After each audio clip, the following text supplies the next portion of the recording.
بسم اللہ الرحمن الرحیم۔ قربانی کے مسائل سے متعلق آج ارادہ ہوا کہ ان مسائل سے متعلق ایک کلپ ریکارڈ کروا دیا جائے اور لوگوں کو قربانی کے بیسک مسائل بتائے جائیں۔ لوگ بہت زیادہ جو سوالات پوچھتے ہیں تو اس پہ میں نے کچھ اشارے لکھ لیے اپنے سامنے تاکہ جو سوال بہت زیادہ پوچھے جاتے ہیں میں ان کے بارے میں ریکارڈ کروا دوں۔ تو میں انشاءاللہ یہ جو قربانی ہے اس کے بالکل شروع سے لے کے آخر تک ترتیب سے کوشش کرتا ہوں کہ مسائل بیان کروں، اور جو مسائل بہت زیادہ پوچھے جاتے ہیں اللہ تعالیٰ سے دعا ہے کہ وہ سارے آ جائیں۔ تو پہلا سب سے بڑا مسئلہ یہ ہے کہ قربانی واجب کس پر ہے۔ قربانی واجب کس پر ہے؟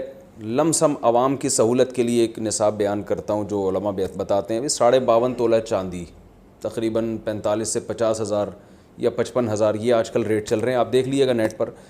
تو اتنی مالیت کا کسی کے پاس سونا ہو یا چاندی ہو یا تجارتی مال ہو، تجارتی مال کہتے ہیں وہ سامان جو بیچنے کے لیے آپ نے خریدا ہے، یا کیش رقم ہو، یا یہ کہ ضرورت سے زائد سامان، ضرورت سے زائد سامان کہتے ہیں وہ سامان جو پورے سال بھی استعمال نہ ہوتا ہو۔ تو ایسی کوئی چیز اگر آپ کے پاس اتنی مالیت کی پڑی ہوئی ہے، یا ایک نہیں 2-4 چیزیں مل کے اتنی مالیت کو پہنچ جاتی ہیں، یعنی خلاصہ یہ نکلا کہ آپ کے جو استعمال میں آنے والی چیزوں کے علاوہ آپ کے پاس اتنی مالیت کی مال موجود ہے، اور ضروری خرچے اس میں سے نکال دیں، قرضے نکال دیں، وہ سب نکال کے بھی اتنے پیسے آپ کے پاس بچتے ہیں 50 55 60 ہزار تک، تو پھر آپ پر قربانی واجب ہے۔ یہ بہت مختصر بتا رہا ہوں کیونکہ اگر میں اس کی نصاب کی ڈیٹیل میں گیا تو پورا کلپ اسی میں نکل جائے گا۔ تو لم سم ایک بتا رہا ہوں آپ کو کہ اتنا اماؤنٹ کسی کے پاس ہو تو اس پر قربانی واجب ہے۔ پھر بھی سمجھ میں نہ آئے تو اس بارے میں میرے دوسرے کلپ یوٹیوب پہ آپ کو مل جائیں گے، یا دوسرے علماء سے آپ تفصیل پوچھ لیں، وہ انشاءاللہ آپ کو ڈیٹیل بتا دیں گے، کیونکہ نصاب میں اگر میں زیادہ ڈیٹیل میں گیا تو بہت ہی لمبی بات ہو جائے گی پھر۔ تو اس پر قربانی واجب ہے۔ بڑا مسئلہ یہاں پر ایک یہ اٹھایا جاتا ہے کہ کیا گھر کا سربراہ اگر قربانی کر لے تو سب کی طرف سے کافی ہو جائے گی، یا جو بھی صاحب نصاب ہے جس میں بھی استطاعت ہے اس پر الگ سے قربانی واجب ہے؟ اس میں فقہا کا اختلاف ہے۔ بعض علماء کی رائے یہ ہے کہ ایک آدمی اگر گھر کی طرف سے قربانی کر لے تو سارے اہل خانہ کی طرف سے کافی ہو جاتی ہے، اور اس کے بارے میں بعض تابعین سے آثار منقول ہیں، مصنف ابن ابی شیبہ کی روایات ہیں۔ لیکن ہماری رائے یہ ہے، اور بر صغیر کے علماء کی رائے یہ ہے، اور امام ابو حنیفہ رحمہ اللہ تعالیٰ کی بھی رائے یہی ہے کہ ہر شخص پر الگ سے قربانی واجب ہے اگر وہ صاحب نصاب ہے۔ اور اس کی 2 دلیلیں بہت مضبوط ہیں۔ سب سے مضبوط دلیل رسول اللہ صلی اللہ علیہ وسلم کی حدیث ہے، من وجد سعة لأن يضحي فلم يضحي فلا يقربن مصلانا۔ آپ صلی اللہ علیہ وسلم نے فرمایا جس کے پاس قربانی کی طاقت تھی اور اس نے قربانی نہیں کی تو وہ ہماری عیدگاہ کے قریب بھی نہ پھٹکے۔ تو اس سے پتہ چلتا ہے کہ جس کے پاس بھی اس طاقت ہے، تو اس میں یہ نہیں ہے کہ گھر کا سربراہ سب کی طرف سے کرے گا، تو یہ جو ہے ایسا نہیں ہے، بلکہ صاف الفاظ ہیں حدیث کے کہ جس کے پاس بھی استطاعت ہے تو وہ اس پر قربانی اس کو کرنی پڑے گی۔ اور دوسری دلیل یہ ہے کہ عبادات میں کہیں بھی ایسا نہیں ہوتا کہ ایک کی عبادت دوسرے کی طرف سے کافی ہو جائے۔ تو اس پر قیاس کا تقاضا بھی یہی ہے کہ جب اسلام میں کوئی بھی ایک عبادت دوسرے کی طرف سے کافی نہیں ہوتی تو یہ کیسے ممکن ہے کہ قربانی جو مستقل ایک سنت ابراہیمی ہے وہ ایک کرے اور دوسری کی طرف سے بھی وہ خود بخود ادا ہو جائے؟ تو یہ اس کا بھی تقاضا ہے۔ بعض حضرات یہ دلیل دیتے ہیں کہ حضرت ابو بکر اور عمر رضی اللہ عنہما قربانی نہیں کرتے تھے۔ یہ دوسرے مسئلے کی دلیل ہے۔ تو پہلا تو یہ ہو گیا کہ قربانی ہر صاحب استطاعت پر لازم ہے۔ بیگم کے پاس اگر زیور ہے اور اتنی مالیت کا ہے تو اس پر بھی قربانی واجب ہے۔ پھر وہ الگ بات ہے کہ اس کی طرف سے میاں اس کی پرمیشن سے کر دے، یعنی واجب تو اس پر ہوگی لیکن ضروری نہیں ہے کہ وہ خود کرے، اس کی طرف سے اس کا میاں بھی کر سکتا ہے اس کی پرمیشن سے، اجازت سے، اور میاں اپنی طرف سے بھی ایک کر دے اور بیگم کی طرف سے بھی ایک کر دے۔ یعنی گھر کے ایک فرد کرے گا اور سب کی طرف سے کافی ہو جائے یہ نہیں ہے، بلکہ ہر فرد کو الگ کرنی پڑے گی۔ وہ الگ بات ہے کہ اپنے پیسے سے کرنا ضروری نہیں ہے، وہ فرد خود کرے یا کسی سے کروا دے۔ پھر جب کسی سے قربانی کروائے گا تو اس کو پیسے دے، یا جو قربانی اس کی طرف سے کر رہا ہے وہ خود اپنے پیسے استعمال کر لے تو بھی ٹھیک ہے۔ یعنی یہ بھی ٹھیک ہے کہ آپ کے جو ابا ہیں، آپ کے جو والد صاحب ہیں وہ قربانی کر رہے ہیں اور سب بالغ بچوں کی طرف سے کر رہے ہیں، پیسے کسی سے نہیں لے رہے تو بھی ٹھیک ہے، کوئی حرج نہیں ہے۔ یا شوہر بیوی کی طرف سے کر رہا ہے اور پیسے نہیں لے رہا اس سے تو بہت اچھی بات ہے، ایسا نیک شوہر اللہ میاں سب کو دلائے۔ تو یا بیگم صاحبہ کر رہی ہیں اپنے خرچے پہ اور میاں کی طرف سے بھی کر رہی ہیں، میاں سے پیسے نہیں لے رہی، تو سبحان اللہ، بہت اچھا لگا آپ کو سن کے۔ تو ہمیں بھی بہت اچھا لگا. تو یعنی پیسوں کا ہر ایک کا ڈالنا ضروری نہیں. اچھا یہ بھی ایک مسئلہ ہوتا ہے کہ بڑا بھائی کر رہا ہے سب کی طرف سے اور سب سے آدھے آدھے پیسے لے رہا ہے قربانی کے, وہ یا تھوڑے تھوڑے پیسے لے رہا ہے, باقی پیسے اپنی جیب سے ڈال رہا ہے, تو بھی ٹھیک ہے. یعنی جس کی طرف سے قربانی ہو رہی ہے اس کے لیے خود سے پیسے یعنی خرچ کرنا ضروری نہیں ہے. اس کی طرف سے اگر کوئی اور خرچ کر دیتا ہے تو بھی ٹھیک ہے, چاہے پورے پیسے خرچ کرے یا آدھے پیسے خرچ کرے. قرضہ لے کے بھی قربانی کی جا سکتی ہے. آپ کے پاس اگر پیسے نہیں ہیں تو آپ قرضہ لے کے کر سکتے ہیں, اگر آپ کو یقین ہے کہ میں یہ قرضہ بعد میں لوٹا سکتا ہوں. البتہ قرضہ کھا کے قربانی ٹھیک نہیں ہے کہ آپ نے کسی کا قرضہ دینا ہے, وہ مانگ رہا ہے, دروازے پہ کھڑا ہوا ہے, وہ دے نہیں رہے اور آپ اس کے پیسوں سے بکرے کاٹ رہے ہیں آپ, یہ ٹھیک نہیں ہے. یہ آخرت کے لیے بھی نقصان دہ اور وہ بکرے کے لیے تو نقصان دہ بہرحال ہے ہی ہے. تو ایک مسئلہ تو یہ ہو گیا. دوسرا مسئلہ یہ ہے کہ قربانی کیا واجب ہے یا سنت ہے. تو اس بارے میں بھی دونوں رائے ملتی ہیں علماء کی. جو علماء کہتے ہیں سنت ہے وہ بھی عام سنت نہیں مانتے بلکہ سنت مؤکدہ. سنت مؤکدہ کا مطلب جو نہیں کرے گا قابل ملامت ہوگا. اور امام ابو حنیفہ رحمہ اللہ تعالیٰ کی رائے کے مطابق یہ واجب ہے, اور اس کی دلیل وہی ہے کہ پہلی بات تو یہ کہ عبادت ہے, اور عبادت میں احتیاط کے پہلو کو ترجیح دی جاتی ہے, کیونکہ احتیاط اسی میں ہے کہ اس کو اگر واجب قرار نہیں دیتے تو بہت سے لوگ قربانی کا فریضہ چھوڑ سکتے ہیں اور اس بات کا خطرہ موجود ہے کہ قیامت میں ان کو گناہ نہ ملے. تو اس لیے احتیاط کے پہلو کو ترجیح جائے گی. اور مضبوط دلیل امام حنیفہ کی قرآن نبی صلی اللہ علیہ وسلم کی وہی حدیث ہے, من وجد سعة لأن يضحي فلم يضحي فلا يقربن مصلانا. آپ صلی اللہ علیہ وسلم نے فرمایا جس کے پاس قربانی کی گنجائش تھی اور اس نے قربانی نہیں کی وہ ہماری عیدگاہ کے قریب بھی مت پھٹکے.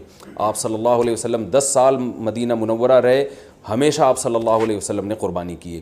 بعض حضرات یہ دلیل دیتے ہیں کہ حضرت ابو بکر اور حضرت عمر نے قربانی نہیں کی اپنے دور خلافت میں, اس سے پتہ چلتا ہے کہ قربانی واجب نہیں ہے.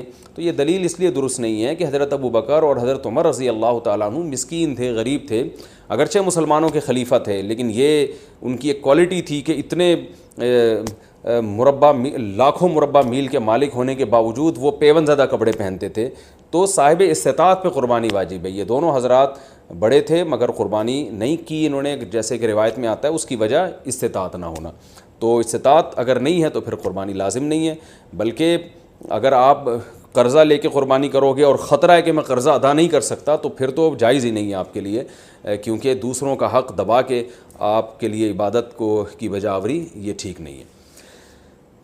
اس کی فضیلت کیا ہے قربانی کی؟ رسول اللہ صلی اللہ علیہ وسلم نے ارشاد فرمایا بقرعید کے دنوں میں یا ایام نہر میں اللہ کو جانور کا خون بہانے سے زیادہ کوئی عمل محبوب نہیں ہے, اور ہر بال کے بدلے میں اللہ نیکی عطا فرماتے ہیں. یہ قربانی کی بہت بڑی فضیلت ہے, اور اس کی فضیلت آپ علماء سے بیانات میں سنتے ہیں. میں بھی چونکہ بہت مختصر جلدی بات کر رہا ہوں تاکہ میں پورے موضوع کو جلدی سے سمیٹ لوں. اب مسئلہ یہ آئے گا کہ جی قربانی, ایک بڑا اہم مسئلہ آج کل یہ چل رہا ہے. نبی صلی اللہ علیہ وسلم نے فرمایا کہ عید کی نماز کے بعد جس نے قربانی کی تو قربانی ہوگی, نماز سے پہلے کر لی تو آپ نے اس قربانی کو قبول نہیں کیا.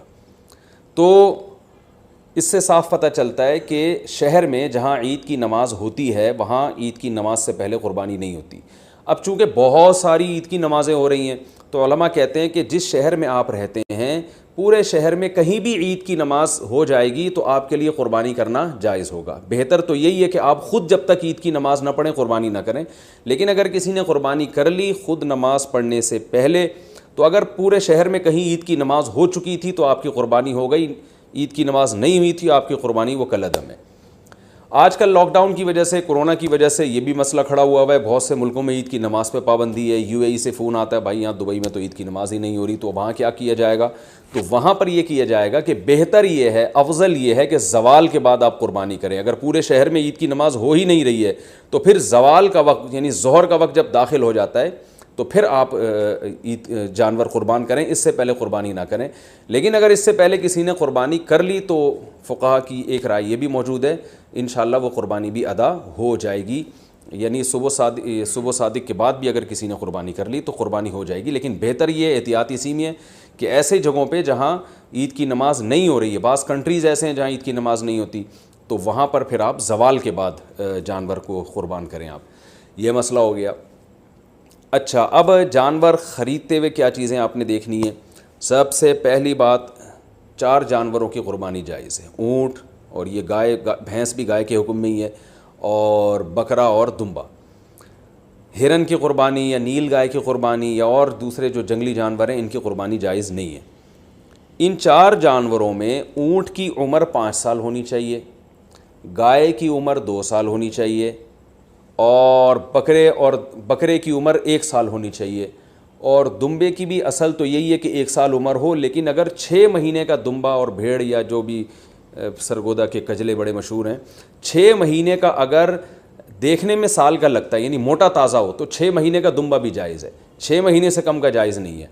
اور 6 مہینے کا دمبا اگر دیکھنے میں 6 مہینے کا نہیں لگ رہا، 1 سال کا نہیں لگ رہا، بچہ ہی لگ رہا ہے، چھوٹا لگ رہا ہے، کمزور ہے، پھر اس کی بھی جائز نہیں ہے۔ تو دمبا اگر 6 مہینے کا موٹا تازہ ہے تو اس کی قربانی جائز ہے، اور باقی بکرا 1 سال کا ہونا ضروری، اور گائے 2 سال کی، اور اونٹ 5 سال کا۔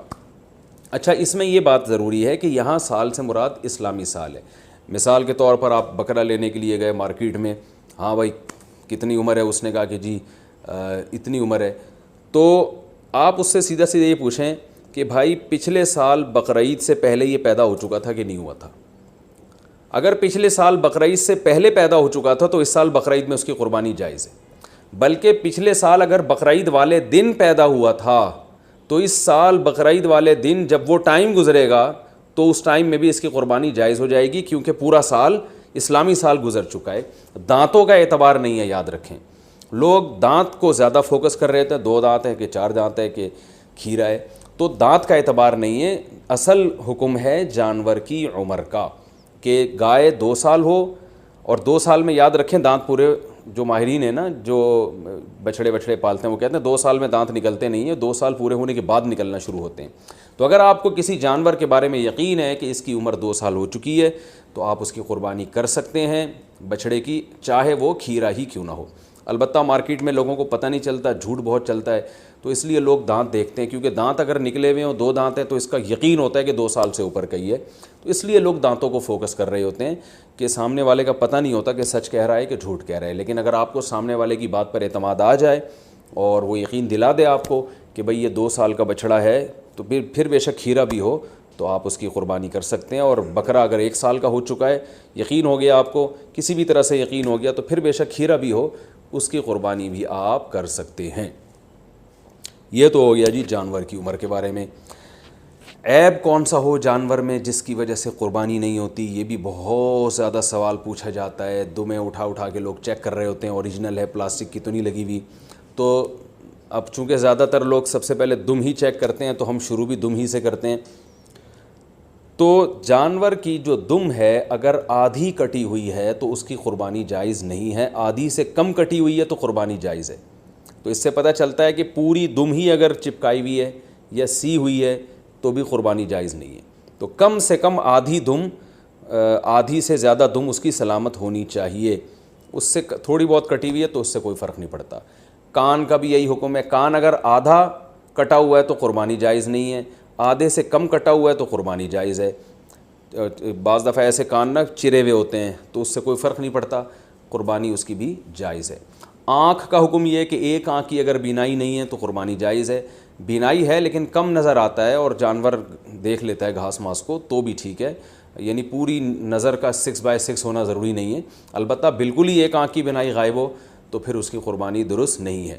لنگڑا پن اتنا ہو اگر جانور میں کہ وہ بیچارہ لنگڑے پن کی وجہ سے آپ اس کو ذبح کرنے جہاں لے جانا چاہتے ہیں نا وہاں تک بھی نہیں جا سکتا، پہیے لگا کے دھکا دینا پڑ رہا ہے آپ کو اس کو، تو پھر تو قربانی جائز نہیں ہے۔ تھوڑا بہت لنگڑاتا ہو لیکن چل لیتا ہو تو قربانی ایسے جانور کی جائز ہے۔ یہ ہو گیا جانور کے عیب کے بارے میں۔ خارشی جانور ہو، خارش زدہ جانور، تو اگر خارش اتنی ہے کہ اسکن سے اس کے گوشت کے اندر تک وہ اثرات پہنچے ہوئے ہیں اور اس کی وجہ سے بہت زیادہ لاغا رو کے ہڈیوں کا ڈھانچہ بن گیا ہے تو ایسی قربانی، ایسے جانور کی قربانی جائز نہیں ہے۔ لیکن اگر ایسے ہی خارش ہے اس جانور کو تو اس سے کوئی فرق نہیں پڑتا۔ آج کل انسانوں کو آپ کو پتہ ہے اتنی خارش ہے، تو جانوروں میں ہو گئی تو کیا مسئلہ ہو گیا اس سے۔ سینگ کے بارے میں بھی لوگ بہت سوال پوچھتے ہیں کہ جانور کا سینگ کٹا ہوا ٹوٹا ہوا تو قربانی جائز ہے یا نہیں؟ بالکل جائز ہے۔ آج کل تو جانور کے پیدائشی سینگ ہی گھس دیے جاتے ہیں تو وہ جائز ہے۔ البتہ جانور کا سینگ اگر ٹوٹ گیا چوٹ لگنے سے اور ایسا ٹوٹا کہ جڑ سے اکھڑ کے نا اس کے دماغ ہل جاتا ہے پھر، تو ایسے جانور کی قربانی پھر جائز نہیں ہے. لیکن اس طرح ہوتا نہیں ہے، کوئی حادثہ ہو جائے تو پھر تو ہوتا ہے جانور کے ساتھ، نارملی ایسا ہوتا نہیں ہے. تو اس لیے منڈی سے جب آپ جانور خریدا کریں تو سینگوں پہ زیادہ غور نہ کیا کریں، تمیز سے جانور لے لیا کریں آپ، ٹھیک ہے، اس میں زیادہ وہمی بننے کی ضرورت نہیں ہے. خصی جانور کی قربانی بھی جائز ہے، اور بعض لوگ اس کو صحیح نہیں سمجھتے، لیکن صحیح حدیث سے ثابت ہے، آپ صلی اللہ علیہ وسلم نے خصی جانور کی قربانی بھی کی ہے. اچھا، دودھ والے جانور کی قربانی بھی جائز ہے، لیکن اس کا دودھ پینا جائز نہیں ہے. ہاں جب جانور ذبح ہو گیا تو پھر جانور کے ہر آپ جو ہے گوشت سے بھی فائدہ اٹھا سکتے ہیں، دودھ سے بھی فائدہ اٹھا سکتے ہیں. تو اگر آپ نے جانور قربانی والے جانور جو ابھی ذبح نہیں ہوا اس کا دودھ آپ نے پیا تو دودھ نکالا تو صدقہ کرنا پڑے گا اس کو. اچھا، دوسری بات حاملہ جانور کی قربانی، یعنی وہ گائے جس کے پیٹ میں بچہ ہو. یہ سوال بہت زیادہ پوچھا جاتا ہے. تو دیکھیں، اگر وہ گائے جس کے بالکل بچہ ہونے والا ہے، یعنی پورا بچہ بن چکا ہے، بچے کی ولادت کا وقت قریب ہے، تو بہتر یہ ہے کہ ایسے جانور کی قربانی نہ کی جائے، ناپسندیدہ ہے. لیکن جائز ہے، قربانی ادا ہو جائے گی، بہتر یہ ہے کہ نہ کی جائے. اور اگر گائے گابھن ہے اور وہ ابتدائی مرحلے میں وہ حمل ہے اس کے، تو پھر اس میں کوئی یعنی پھر بہتر بھی یہی، پھر اس میں کوئی حرج نہیں ہے، اس کی قربانی آپ کر سکتے ہیں. تو اگر آپ جانور لے کر آ گئے، بعد میں پتہ چلا کہ اس گائے کے پیٹ میں تو بچہ ہے، تو اب چونکہ لا چکے ہیں، واپس تو کرنا آپ کے لیے بہت مشکل ہے. منڈی میں کون لے کے جائے گا اس کو؟ کراچی کی منڈی کو دیکھ کے ہم تو مسائل بتاتے ہیں بھائی. یہاں تو کیچڑ اب بارش میں ماشاءاللہ اتنا ہو گیا ہے کہ لوگ کیچڑ میں تیرتے ہوئے جا رہے ہیں منڈی میں. تو اب وہ اس گابن گائے کو آپ لے کے کیسے جائیں گے؟ تو پھر کوئی حرج نہیں ہے، آپ اس گابن گائے کو بھی ذبح کر سکتے ہیں، کوئی حرج نہیں ہے اس میں. ہاں، اس میں سے بچہ جب نکلے تو وہ بچہ اگر زندہ ہو تو فوراً اس کو بھی ذبح کر دیں آپ، تو اس کا گوشت بھی حلال ہو جائے گا. اچھا، لوگ یہاں ایک سوال پوچھتے ہیں، اس معصوم بچے کا کیا قصور ہے؟ تو میں ان کو جواب دیتا ہوں کہ اس کی ماں کا بیچاری نے کون سے کبیرہ گناہ کیے ہیں جن کو آپ کاٹ رہے ہیں. تو جیسے بچہ معصوم ہے تو اس کی اماں بھی تو بیچاری معصوم ہے. تو اللہ نے ہمارے لیے ان جانوروں کو حلال کیا، ہم ان کا گوشت کھا سکتے ہیں، تو اس لیے ہم ذبح کر سکتے ہیں. وہ بچہ اس کے پیٹ میں ہو تو بھی کر سکتے ہیں. میں نے بتایا کہ بہتر نہیں ہے، لیکن بہرحال قربانی ادا ہو جائے گی اور گوشت بھی اس کا بالکل حلال ہوگا، اس میں ٹینشن لینے کی ضرورت نہیں ہے. تو یہ تو ہو گیا جی حاملہ جانور کے بارے میں. اچھا، جانور آپ منڈی سے لے کے آپ نے خریدا، بالکل سب سیٹ ماشاءاللہ فٹ فاٹ جانور تھا، آپ نے اس کو گاڑی میں چڑھایا، چڑھانے کے دوران اس کی ٹانگ وانگ ٹوٹ گئی اور وہ بیچارہ لنگڑا لولا ہو گیا، تو اس کو ذبح کر کے کھا لیں، وہ قربانی کے لائق اب نہیں رہا ہے، اس کی قربانی جائز نہیں ہوگی. یا اسی طرح گاڑی سے اتارتے ہوئے یا گھر میں جو ہے نا کھمبے سے باندھا آپ نے اور جانور نے کوئی شرارت کی یا کچھ مسئلہ ہو گیا جس کی وجہ سے آنکھ چلی گئی اس کی، یا کوئی ایسا عیب پیدا ہو گیا جس کی وجہ سے قربانی جائز نہیں ہوتی، تو اب اس کی قربانی ہو نہیں سکتی. وہ آپ پھر قصائی کو بھی بیچ سکتے ہیں اور خود بھی گوشت کھا سکتے ہیں. البتہ جانور کو جب ذبح کرنے کے لیے گرایا جاتا ہے، اس دوران اگر جانور کے کوئی ہاتھ پاؤں ٹوٹ گئے یا کوئی اندھا ہو گیا بیچارہ یا کچھ مسئلہ ہو گیا تو بے فکر رہیں، پھر کوئی حرج نہیں ہے. کیونکہ گراتے، یہ تو اللہ کا حکم ہے جانور کو گرا کے ذبح کرو، تو گرانے میں بعض دفعہ ایسا مسئلہ ہو جاتا ہے جس کی وجہ سے جانور میں کوئی عیب پیدا ہو جاتا ہے. تو ذبح کے دوران اگر کوئی عیب پیدا ہو گیا ہے تو بے فکر رہیں، اس سے کوئی فرق نہیں پڑتا، قربانی اس جانور کی حلال ہوگی. یہ تھا جانور کو گاڑی میں چڑھانا اور اتارنے سے متعلق. اچھا، ایک اہم مسئلہ یہ ہے، اب ہم آتے ہیں، میرا خیال ہے عیب والے مسائل تو کافی حد تک حل ہو چکے ہیں. اب ہم آتے ہیں جانور کو لٹانے. بلکہ اس سے پہلے کہ آپ جب جانور لے کر آئے تو بہت سے لوگوں کی نیت بدل جاتی ہے. آپ جانور لے کر آئے، بچھڑا، جب محلے والوں نے آ کے دیکھا تو کسی نے کوئی تعریف کرتا ہے، کوئی کہتا ہے یار یہ کیا اٹھا کے لے آئے آپ، ٹھیک ہے نا. تو اب آپ کا دل بدل گیا کہ یار پڑوسیوں کے یہاں تو بچھڑا ہے، وہ تو بڑا ٹائٹ ہے. اب آپ کا دل چاہ رہا ہے کہ میں اس جانور کو چینج کروں. تو دیکھیں، اگر آپ نے جانور خریدتے ہوئے قربانی کی نیت سے نہیں خریدا، ویسے ہی خریدا تھا، بعد میں سوچا تھا کہ میں دیکھوں گا قربانی کرنی ہے کہ نہیں کرنی، تو آپ اس کو بیچ دیں، کچھ بھی کریں، کوئی حرج نہیں ہے. لیکن اگر آپ نے قربانی کی نیت سے خریدا تھا، جیسے کہ 99% لوگ بقرعید میں قربانی کی نیت ہی سے جانور خرید رہے ہوتے ہیں، گھر لانے کے بعد آپ کی نیت بدل گئی، یار وہ پڑوسی جو وسیم بھائی جو بچھڑا لے کر آئے ہیں نا، اس پہ الگ ہی نور برس رہا ہے، اور وہ ہمارے بچھڑے کے ساتھ جب کھڑا ہوتا ہے تو ہمارا بچھڑا تو احساس کمتری میں آئے نہ ہے، ہم احساس کمتری کے شکار ہوتے ہیں. تو اب آپ نے ارادہ کیا یہ بچھڑا آپ کسی کو پہنا دیں. تو بالکل جائز ہے. جیسے کسی نے آپ کو پہنایا تو آپ بھی کسی کو بچھڑا پہنا سکتے ہیں.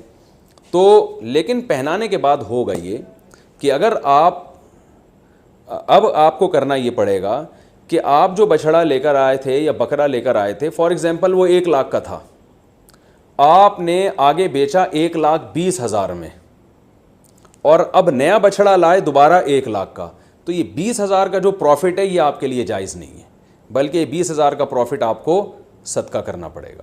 تو اس لیے جب پرانا جانور آپ بیچیں گے تو نیا جانور یا تو اس سے اسی کی قیمت کا ہو یا اس سے زیادہ کی قیمت کا. اس سے کم قیمت کا لے کر آ گئے تو پروفٹ آپ کو صدقہ کرنا پڑے گا. تو یہ ایک اہم بات ہے.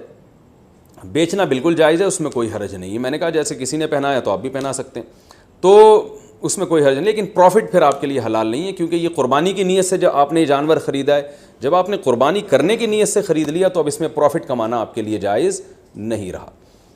آپ بچھڑا لے کر آئے، پورا بچھڑا اپنے لیے لے کر آئے آپ قربانی کی نیت سے، تو یہاں آپ نے ارادہ کیا، محلے والے آ گئے، وسیم بھائی نے کہا یار ایک حصہ ہمیں بھی دے دو یار ایک حصہ، تو آپ کا ارادہ بدل گیا، آپ نے کہا چل بھائی، تو آپ اس میں سے حصے بھی دوسروں کو دے سکتے ہیں، اس میں بھی کوئی حرج نہیں ہے. تو یہ بھی جائز ہے آپ کے لیے کہ اس جانور میں آپ سب کو شریک کر لیں. تو یہ ضروری نہیں ہے کہ آپ نے اپنے لیے گائے خریدی تو اب وہ پوری گائے آپ کے اپنے، ایک حصہ بھی آپ اپنا اس میں رکھ سکتے ہیں، 6 حصے دوسروں کو دے سکتے ہیں. ایک اہم بات یہ بھی ہو گئی.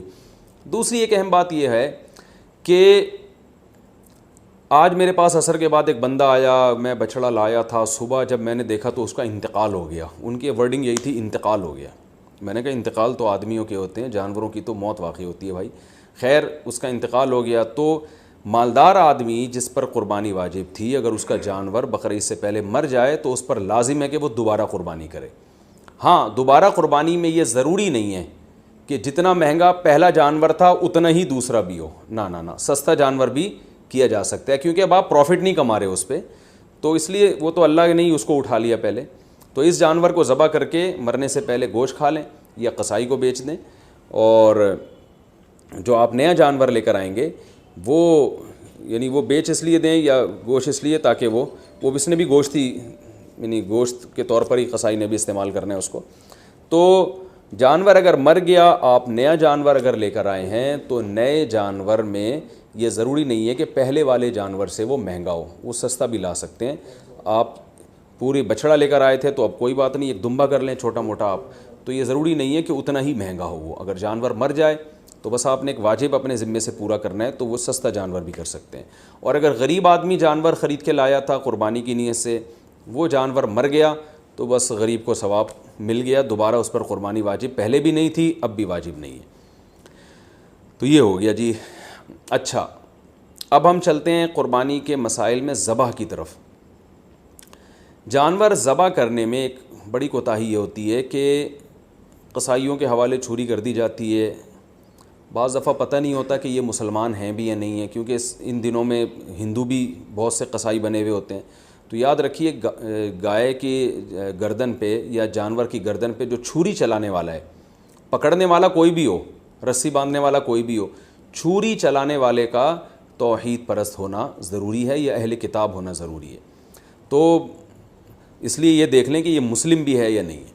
اور تو بلا وجہ خام خواہ میں کوئی کہہ رہا ہوں میں مسلمان ہوں تو اب یہ نہیں کہ لیبارٹری چیک کے لیے بھیج دیا آپ نے اس کو کہ ہے بھی کہ نہیں ہے، اتنی تحقیق کی ضرورت نہیں ہے. تو بس یہ پہلے تحقیق کر لیا کریں بھائی، مسلمان ہو، توحید پرست ہو، ایک اللہ کو مانتے ہو، نبی صلی اللہ علیہ وسلم کی ختم نبوت کے قائل ہو، اور نبی صلی اللہ علیہ وسلم کو مختار کل، مشکل کشا، حاجت روا تو نہیں سمجھتے. تو جو توحید کا عقیدہ ہے نا وہ بہرحال پہلے ضروری ہے، جو بیسک اسلام کے عقائد ہیں وہ اس کو پتہ ہونے چاہیے. تو اس کے بغیر جانور کا ذبیحہ جو ہے اگر وہ آپ کو پتہ چل گیا کہ یہ مشرک ہے تو پھر اس کا ذبیحہ حلال نہیں ہے. ایک بات. دوسری بات، قصائیوں میں یہ کوتاہی ہوتی ہے کہ قصائی جو ہے وہ منہ میں گٹکے ہوتے ہیں، پان ہوتے ہیں. میں نے خود دیکھا ہے کہ وہ تکبیر نہیں پڑھ رہے ہوتے ذبح کرتے ہوئے، سب نہیں کرتے، یعنی بعض لوگ ایسا کرتے ہیں. تو اگر جان بوجھ کر کسی نے تکبیر چھوڑ دی ہے تو بھی جانور مردار ہو جائے گا. اس لیے قرآن مجید میں صاف اللہ کا حکم ہے وَلَا تَأْكُلُوا مِمَّا لَمْ يُذْكَرِ اسْمُ اللَّهِ عَلَيْهِ، وہ جانور جس پر اللہ کا نام نہ لیا جائے اس کو مت کھاؤ. تو اس لیے اس بات کا اہتمام کرنا چاہیے، جو لوگ جانور کے قریب کھڑے ہوئے ہیں ان کو سب کو چاہیے زور سے تکبیر پڑھنا شروع کر دیں تاکہ چھری پھیرنے والے کو یاد آ جائے اور وہ غفلت نہ کرے اس بارے میں. ہاں اگر بھولے سے رہ گیا, اس بیچارے کو یاد ہی نہیں رہا, تو وہ جانور حلال ہے, اس میں کوئی حرج نہیں ہے.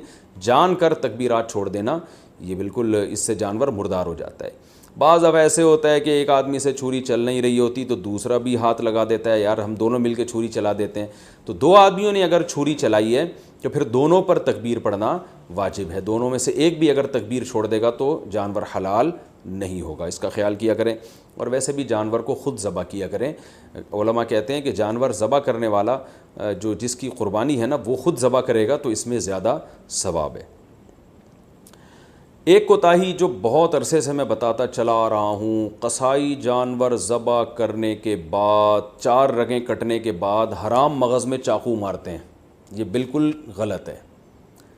صرف 4 رگیں کاٹ کے جانور کو چھوڑ دینا ہے تاکہ بلیڈنگ زیادہ ہو, اس کا خون نکل جائے باڈی سے. قصائیوں کے پاس ٹائم کم ہوتا ہے, وہ جلد بازی میں ہوتے ہیں, لہذا وہ کہتے ہیں کون اتنی دیر جانور کے ٹھنڈا ہونے کا انتظار کرے. بالکل ایسے ہی جیسے خواتین کو جب ڈیلیوری ہوتی ہے نا, بچہ پیدا ہوتا ہے, تو بعض گائنی کی ڈاکٹر کہتی ہیں کون اتنی دیر انتظار کرے گا, لاؤ چاپڑ چاقو کینچی لاؤ, پیٹ چاک کرو اور آپریشن کر کے بچہ باہر نکالو, ہم نے دوسرا کیس بھی نمٹانا ہے. تو ہر آدمی جلدی میں گھوڑے پہ بیٹھا ہوا ہے. تو قصائی تو آپ کو پتہ ہے اس وقت جیٹ طیاروں پہ بیٹھے ہوئے ہوتے ہیں بقرعید والے دن, تو ان کے پاس اتنا ٹائم نہیں ہوتا جانور کی 4 رگیں کاٹیں پھر چھوڑ دیں, بلیڈنگ ہوگی, خون نکلے گا. وہ کہتے ہیں یار بس جلدی سے نا اس کے حرام مغز میں چاقو مارتے ہیں گردن میں, اور جانور کو تکلیف بھی ہوتی ہے اس سے اور جلدی مردار ہو جاتا ہے. اس کا نقصان یہ ہوتا ہے کہ جتنی بلیڈنگ ہونی چاہیے, خون نکلنا چاہیے, نکلتا نہیں ہے. تو اس سے 3 نقصان. پہلا نقصان مکروہ عمل ہے, یہ شریعت میں یہ طریقہ ہمیں ذبح کرنے کا نہیں بتایا. دوسرا نقصان جو گوشت میں خون باقی رہ جاتا ہے, جو ذبح کرنے کا مقصد ہے وہ پورا حاصل نہیں ہوتا. تیسرا نقصان گوشت کی لذت بھی کم ہو جاتی ہے. اور چوتھا ایک اور نقصان, گوشت میں جو بیماریاں ہیں آپ کو پتہ ہے بلڈ کی وجہ سے ہوتی ہیں, کہ بلڈ اگر گوشت میں رہ جائے تو اس میں بیماریاں بھی رہ جاتی ہیں. اگر خون اچھی طرح نکل جائے تو گوشت بیماریوں سے بھی صاف ہو جاتا ہے. تو یہ 4 فائدے ہیں جن کی وجہ سے آپ قصائی کو مجبور کیا کریں کہ بھائی ذرا تھوڑی دیر جو ہے نا صبر کرو. اور اگر پھر بھی صبر نہیں کرتا تو جس کھونٹے سے آپ نے گائے کو باندھا تھا, جیسے ہی جانور ذبح ہو فوراً جو جتنے آدمی جانور پہ تھے وہ سارے جانور کو چھوڑ کے قصائی پہ آ جائیں اور اس کھونٹے سے اس کو باندھ دیں تاکہ جانور آرام سے خود سے ٹھنڈا ہو جائے.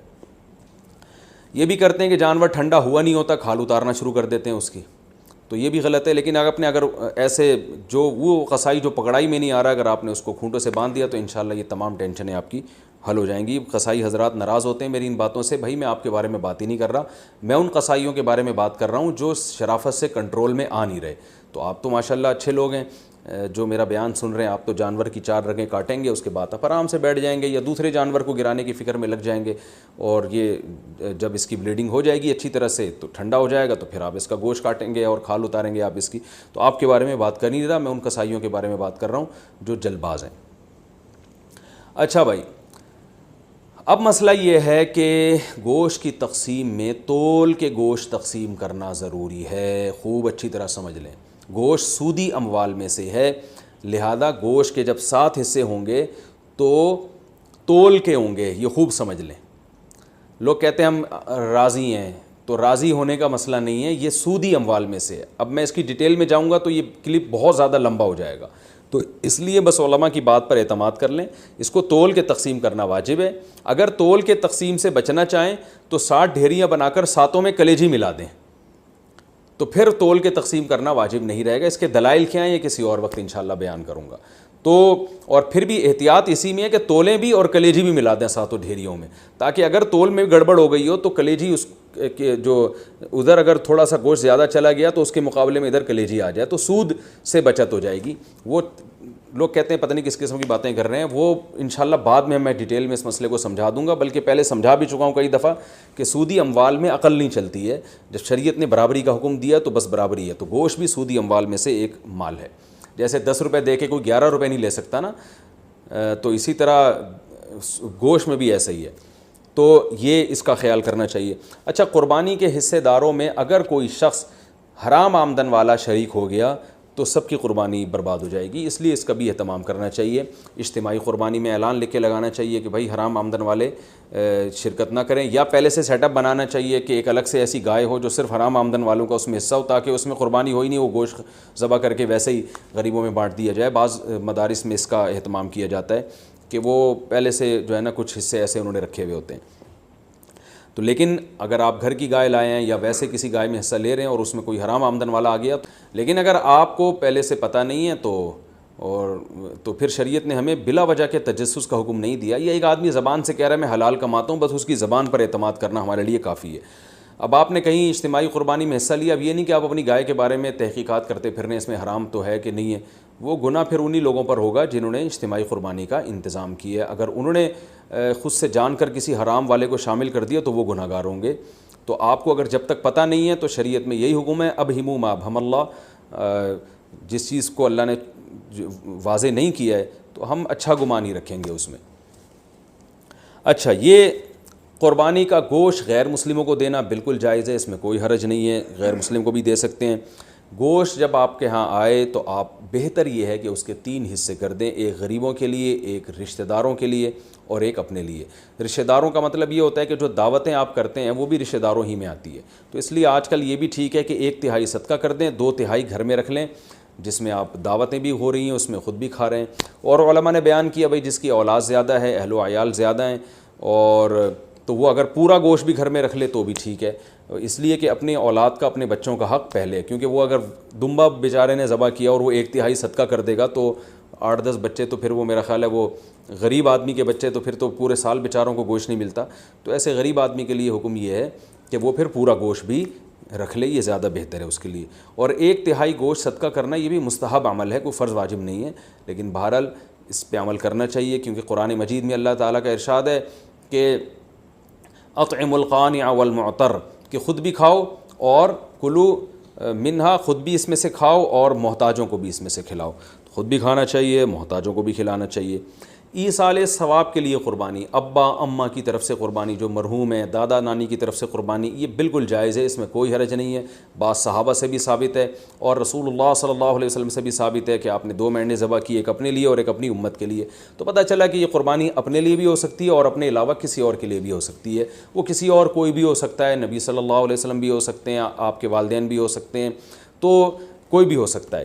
لیکن جب آپ کسی اور کے لیے قربانی کر رہے ہیں تو یا تو وہ دنیا سے جا چکا ہوگا یا وہ زندہ ہوگا. اگر دنیا سے جا چکا ہے تو وہ قربانی کا گوشت آپ خود بھی کھا سکتے ہیں, لیکن اگر وہ زندہ ہے تو اس کی پرمیشن کے بغیر اس کے لیے قربانی نہیں ہو سکتی, کیونکہ وہ ایک عبادت ہے اور جو زندہ آدمی ہے وہ عبادت کا اہل ہے. جب تک اس کی وہ نیت نہیں کرے گا خود تو اس کی قربانی نہیں ہوگی. تو وہ اس کی نیت کے لیے ضروری ہے کہ اس کو کم از کم اطلاع ضرور دی جائے اور وہ اس پہ راضی ہو, چاہے وہ زبان سے اجازت دے دے یا دل سے ویسے ہی راضی ہو, یعنی آپ کو پتہ چل جائے کہ یہ راضی ہے اس پر تو بھی ٹھیک ہے. اگر کسی نے وصیت کی تھی کہ میرے مرنے کے بعد میرے لیے قربانی کرنا اور مال چھوڑ کر گیا ہے وہ قربانی کا, تو پھر اس کی قربانی میں سے بھی گوشت کھانا جائز نہیں ہے, وہ قربانی بھی آپ کو وہ سارا گوشت صدقہ کرنا پڑے گا. اچھا بھائی, ایک مسئلہ یہ بھی ہے کہ قربانی کسی نے نہیں کی اور بعد میں خیال آیا کاش میں قربانی کر لیتا, تو یاد رکھیں بقرعید کے 3 دن جب گزر جائیں گے تو اس کے بعد قربانی اب جائز, یعنی اب قربانی جائز نہیں ہوگی, کیونکہ وہ 3 دن گزر گئے, قربانی کا ٹائم ختم ہو گیا. اب آپ نے اگر جانور ذبح کیا تو اس کا سارا گوشت آپ صدقہ کر دیں, اور بہتر یہی ہے کہ جانور کی قیمت صدقہ کریں آپ, کیونکہ اب قربانی کا ٹائم چلا گیا. تو اس لیے بقرعید کے 3 دنوں, پھر وہ اگلے سال بقرعید میں بھی نہیں ہو سکتی قضا اس کی, تو بس بقرعید کے 3 دن کے اندر اندر تو جانور ذبح کرنا ہے. اگر آپ نے ذبح نہیں کیا اور آپ پر قربانی واجب تھی, آپ سے غلطی ہوئی ہے, تو اب 3 دنوں کے بعد آپ نے کیا کرنا ہے, اس جانور کا یعنی اس جانور کی قیمت آپ صدقہ کر دیں. اب جو ہے وہ قربانی کا ٹائم چلا گیا. اور یہ بھی یاد رکھیں اس پر بہت مضبوط دلائل ہیں کہ قربانی کے صرف 3 دن ہیں. اس پر میں کلپ ریکارڈ کروا چکا ہوں, صحابہ تابعین کے آثار ہیں, احادیث ہیں کہ صرف 3 دن قربانی جائز ہے, چوتھے دن قربانی جائز نہیں ہے. بہت ساری روایات ہیں اس پر صحابہ کرام کی, تقریباً اجماع ہے اس کے اوپر کہ چوتھے دن قربانی جائز نہیں ہے. اور جو چوتھے دن والی حدیث ہے وہ بالاتفاق ضعیف ہے. تو اس لیے اپنے اہم ترین عبادت کو آپ ضائع نہ کریں, جو اللہ نے ہمیں 3 دن بتائے ہیں اسی میں قربانی کریں, اور وہ اتنے دن ہیں کہ ہمیں چوتھے دن کی طرف جانے کی ضرورت بھی نہیں ہے.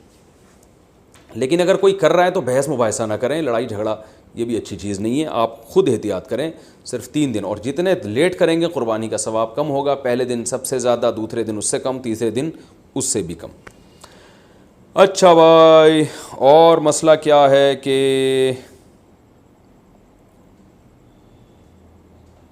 قربانی میں عقیقے کی نیت کرنا، یہ سوال بھی بہت پوچھا جاتا ہے۔ بالکل جائز ہے، آپ ایک گائے لے کر آئے تو آپ اس میں اپنے بچوں کا عقیقہ بھی کر سکتے ہیں، اور قربانی کا یعنی بیٹے کا لڑکے کی طرف سے 2 حصے ڈال دیں اس میں، اور ایک اپنی قربانی بھی کر لیں، یہ بھی بالکل جائز ہے۔ اچھا بھائی، اور نابالغ اولاد کی طرف سے قربانی، دیکھیں جو نابالغ اولاد کی طرف سے قربانی ہے اگر تو انشاءاللہ اس کو ثواب ملے گا۔ قربانی وہ آپ ہی کی طرف سے ہوگی، تو یعنی آپ ہی اس قربانی کے مالک ہیں، تو کیونکہ جو نابالغ ہے نا اس پر قربانی بہرحال واجب نہیں ہوتی، چاہے وہ کتنا ہی مالدار کیوں نہ ہو۔ اور اگر بالکل ہی چھوٹا بچہ ہے تو پھر اس کی طرف سے قربانی کا مطلب یہ ہوتا ہے کہ آپ خود ہی بس قربانی کر رہے ہیں، تو وہ قربانی کا اہل نہیں ہے، اس کی طرف سے قربانی نہیں ہوگی۔ ہاں اگر وہ سمجھدار ہے، بلوغت کے قریب ہے، تو پھر اس کی طرف سے قربانی ادا ہو جائے گی، اگرچہ اس پہ واجب ہے نہیں ابھی، تو یہ کر سکتے ہیں، اس میں کوئی حرج نہیں ہے۔ اچھا، ایک اہم مسئلہ یہ بھی ہے کہ اونٹ کو ذبح کرنا یہ سنت نہیں ہے، اونٹ کو نہر کرنا سنت ہے۔ کھڑے کھڑے اس کی ٹانگ باندھ کے نا یہاں چاقو مارا جاتا ہے، اور ایکسپرٹ جو کسائی ہوتے ہیں وہ ایسے زور سے کٹ لگاتے ہیں کہ ایک دم فوارہ نکلتا ہے، اونٹ بہت جلدی ٹھنڈا ہو جاتا ہے۔ اور جو اناڑی ہوتے ہیں وہ بہت تکلیف دیتے ہیں جانور کو، وہ گھماتے رہتے ہیں اس میں، اور ان کو صحیح نس ملتی نہیں ہے، رگ ملتی نہیں ہے، اونٹ کا خون کم بہتا ہے، وہ بہت دیر سے اس کی جان نکلتی ہے، تو یہ بہت جو ہے وہ اچھا کام نہیں ہے جانور کو تکلیف دینا۔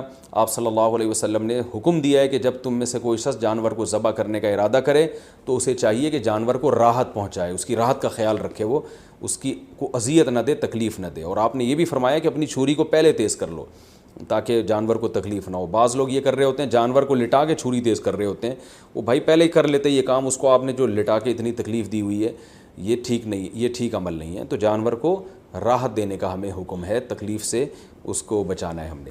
تو یہ کچھ مسائل تھے، اور بھی کوشش کر رہا ہوں کہ کوئی مسائل دماغ میں آ جائیں جو لوگ زیادہ ہاں ایک اہم مسئلہ یہ، بعض جانور بڑے شرارتی ہوتے ہیں، کنٹرول میں نہیں آ رہے ہوتے، جیسے بعض میاں کنٹرول میں نہیں آتے، بعض بیویاں کنٹرول میں نہیں آتی، بعض بچے کنٹرول میں نہیں آتے، اور بعض دفعہ آپ کا ملازم کنٹرول میں نہیں آ رہا، تو اس طرح بعض دفعہ آپ ایسی گائے لے آتے ہیں کہ وہ گائے، ابھی ہمارے 2-3 سال پہلے محلے میں ایک بچھڑا آیا، وہ ایسا خون خوار قسم کا بچھڑا کہ وہ کسی کو قریب ہی نہ آنے دے۔ تو ایک قصائی آیا، اس نے کہا ابے دیکھو ایسی کی تیسی، میں کسی سے نہیں ڈرتا، اور بغیر کچھ کہے نا وہ بچھڑے کے قریب چلا گیا۔ جو وہاں بچھڑے کے قریب لوگ تھے نا، ان کا بیان ہے کہ وہ ایسے اچھلتا ہوا قصائی بچھڑے کے پاس گیا کہ جیسے ڈرتا ہی نہیں ہے۔ تو کہہ رہے ہیں ہمیں چند سیکنڈ کے بعد ہمیں یہ لگا کہ صرف بچھڑا ہے، قصائی ہے نہیں یہاں پہ کہیں بھی۔ تو ہم حیران، یہ قصائی کیا کہاں، یعنی بچھڑے نے اتنی اسپیڈ کے ساتھ اس کو لات ماری ہے کہ قصائی مارکیٹ سے شارٹ۔ تو کہہ رہے ہیں ہم دیکھا وہ وہاں پڑا ہوا ہے۔ تو وہ فنٹر گیری بھی بعض لوگ کر رہے ہوتے ہیں۔ تو ایسا جانور جو بہت ہی شرارتی ہو، قابو میں نہ آ رہا ہو، تو شرعاً یہ جائز ہے کہ آپ اس کو پہلے اگر کسی گولی وغیرہ سے مار دیں، گرا دیں اس کو بندوق سے، اور پھر ذبح کر لیں تو بھی جائز ہے۔ یا اور کسی طریقے سے اس کو قابو میں لانے کے لیے یہاں پر اس کے گردن پہ کھڑے کھڑے بھی ذبح کر سکتے ہیں، یعنی اس کو آپ، یعنی 2 دھاری چاقو آپ نے گردن پہ لگایا اور اس کو چاروں رگیں کاٹ ڈالی تو بھی جائز ہے۔ تو بہتر سنت طریقہ تو یہی ہے کہ لٹا کے گلے پہ چھری چلائی جائے بچھڑے کے، لیکن اگر وہ بے قابو بچھڑا ہے تو کھڑے کھڑے بھی مجبوراً اس کو ذبح کرنا جائز ہے۔ ہاں اگر گولی ماری آپ نے اس کے گرانے کے لیے اور گولی سے ہی وہ ٹھنڈا ہو گیا تو پھر حرام ہو جائے گا، چاہے گولی پہ تکبیر بھی کیوں نہ پڑی ہو، کیونکہ گولی کا شکار جائز نہیں ہے، حلال نہیں ہے، تو اس لیے دھاری دار چیزوں کا شکار ہوتا ہے۔ اسی طرح جانور اگر بھاگ گیا اور آپ نے اس کو چاقو مارا پیچھے سے تکبیر پڑھ کے، اور تیر مارا یا چاقو مارا، آج کل لوگ ارطغرل دیکھ رہے ہیں تو تیر ویر بھی لوگ گھروں میں لا کے رکھ رہے ہوں گے، تو تیر مارا، دھاری دار چیز ہے نا، وہ تیر اس کے جا کے لگا، یا چاقو آپ نے مارا، وہ چاقو اس کے لگا، اس سے وہ زخمی ہو گیا، اس سے وہ نیچے گرا، آپ فوراً بھاگیں جا کے اس کو ذبح کریں، لیکن آپ فوراً بھاگے اور ذبح کرنے سے پہلے وہ ٹھنڈا ہو گیا تو بھی وہ حلال ہے، کیونکہ دھاری دار چیز سے شکار اگر کیا تو پھر اگر آپ کو ذبح کرنے کا موقع نہیں ملتا اور اس دوران جانور مر جاتا ہے تو وہ شکار حلال ہوتا ہے، بشرطے کہ آپ نے تیر پھینکتے ہوئے یا چھری پھینکتے ہوئے آپ نے تکبیر پڑھی ہو، اللہ کا نام لیا ہو۔ لیکن اگر آپ قریب پہنچ گئے اور زندہ تھا وہ، تو پھر آپ نے ذبح نہیں کیا تو پھر حلال نہیں ہوگا، یا آپ نے تیر سے شکار کیا یا چاقو سے شکار کیا، اس کا یعنی نیزہ مارا اس کے اوپر، اور وہ پھر آپ اس کے پیچھے بھاگے نہیں اس کو ذبح کرنے کے لیے، تو بھی وہ حلال نہیں ہوگا. یعنی آپ نے اپنی ذمہ داری پوری کی، اس کے باوجود وہ آپ کے پہنچنے سے پہلے ٹھنڈا ہو گیا تو پھر وہ حلال ہے، لیکن گولی کا شکار کسی صورت میں حلال نہیں ہے. بلا وجہ جانور کو گولی سے مار کے گرانا یا اسے بے ہوش کر کے ذبح کرنا یہ بھی مکروہ ناپسندیدہ عمل ہے، اس لیے کہ جانور کو جب آپ بے ہوش کر دیتے ہیں تو پھر اس کو جب ذبح کرتے ہیں تو خون صحیح طرح سے اس کا نہیں نکلتا، جو ذبح کے مقاصد کے خلاف ہے، اور پھر یہ بھی خطرہ ہوتا ہے کہ جانور پہلے ہی نہ مر چکا ہو. تو یہ کچھ مسائل تھے قربانی کے. اللہ تعالیٰ ہم سب کی قربانیوں کو قبول فرمائے. اور یاد رکھیں بقرعید کے 3 دنوں میں آپ صلی اللہ علیہ وسلم نے فرمایا اللہ تعالیٰ کو جانور کا خون بہانے سے زیادہ کوئی عمل محبوب نہیں ہے، اور آپ نے فرمایا طیبوا بہا انفسکم، خوش دلی کے ساتھ قربانی کیا کرو. اور یہ بہت افسوس کی بات ہے آج ہمارے یہاں جب جانور کو ذبح کیا جا رہا ہوتا ہے لوگ شور مچا رہے ہوتے ہیں، اچھل رہے ہوتے ہیں، سیٹیاں بجا رہے ہوتے ہیں. یہ بالکل بھی ٹھیک نہیں ہے. یہ ایک عبادت ہے. ابراہیم علیہ السلام جو اللہ کے خلیل تھے ان کی سنت ہے، تو عبادت کو عبادت والے انداز ہی میں کیا جائے گا. اس وقت ذکر کرنا چاہیے، اللہ کا نام لینا چاہیے، دل میں دعا مانگنی چاہیے کہ اللہ ہمارے اس عمل کو قبول فرما. سیٹیاں بجانا اور ہوٹنگ کرنا اور ایسے اچھلنا یہ بہت بالکل نامناسب حرکت ہے. وہ کوئی وہ انٹرٹینمنٹ کا کوئی شو نہیں ہو رہا، وہ بلکہ ایک عبادت ہو رہی ہے اللہ کے لیے. ایک اپنے مال کو آپ، ایک نفیس مال کو اور ایک جان کو آپ قربان کر رہے ہو اللہ کی خاطر، تو عبادت ہی ہونی چاہیے. اور اس وقت دعا پڑھنی چاہیے انی وجہت وجہی للذی فطر السماوات والارض حنیفا وما انا من المشرکین. یہ دعا کسی کو یاد نہ ہو تو ویسے ہی زبان سے کہہ دے اللہ یہ میری طرف سے اور میں نے تیری طرف رخ کیا اور یہ میری طرف سے صرف تیرے لیے قربانی ہے اور تیرے خلیل ابراہیم علیہ الصلاۃ والسلام کی سنت کو میں زندہ کر رہا ہوں. یہ دل میں نیت کر لے، زبان سے اچھے الفاظ کہہ دے کہ اللہ تو میری طرف سے قبول کر لے اس کو. تو یہ الفاظ کہنے چاہیے، دعا مانگنی چاہیے کہ اللہ اس کو قبول فرما لے. تو یہ ہے قربانی کا گوشت اسٹور کتنے دن کر سکتے ہیں، جتنے دن تک چاہیں، فریج جب تک آپ کی اجازت دیتا ہے. البتہ میں ایک چٹکلا سناتا ہوں. وہ ایک آدمی نے اپنا بکرا دیکھا جنت میں ٹہلتا ہوا نظر آ رہا ہے، بکرا ذبح کیا تھا نا اس نے، لیکن اس بکرے کا ایک ٹانگ جو ہے نا وہ نہیں تھی. تو اس نے بکرے سے پوچھا بھائی تیری ایک ٹانگ کہاں ہے؟ تو اس نے کہا وہ ابھی تک تیرے فریج میں رکھی ہوئی ہے، 6 مہینے ہو گئے ہیں، ٹھیک ہے نا، وہ یہاں پہنچی نہیں ہے. تو اسٹور بھی کر سکتے ہیں لیکن اتنا اسٹور نہ ہو کہ جو ہے وہ آپ 6-7 مہینے وہ گوشت کا ذائقہ بھی چینج ہو جاتا ہے. کھائیں بھی کھلائیں بھی، اللہ تعالیٰ کو کھلانے والے بھی پسند ہیں. اور قربانی میں تو اللہ تعالیٰ نے ہمیں روزے کو حرام کر دیا بقرعید کے دنوں میں، اسی وجہ سے حرام کر دیا کہ ہم تاکہ قربانی کا گوشت استعمال کر سکیں. تو قربانی کا گوشت کھانا بھی سنت ہے. آپ صلی اللہ علیہ وسلم نے 60 اونٹ اپنے ہاتھ سے نہر کیے تھے، اور روایت میں ہے کہ ہر اونٹ سے کچھ نہ کچھ گوشت آپ صلی اللہ علیہ وسلم نے چکھا تھا. تو اس لیے مبارک گوشت ہے، اللہ کی طرف سے ضیافت ہے. اللہ تو بھائی دال چاول بھی کھلا رہا ہو اپنی طرف نسبت کر کے تو بھی بڑی چیز ہے. وہ اللہ ہمیں گوشت کھلا رہا ہے تو یہ وہ گوشت نہیں ہے جو پورے سال ہم کھاتے ہیں، یہ وہ گوشت ہے جو صرف 3 دن اللہ اپنی طرف سے ہمیں اپنی طرف نسبت کر کے ضیافت کرتا ہے کہ میری طرف سے یہ تمہاری ضیافت ہے.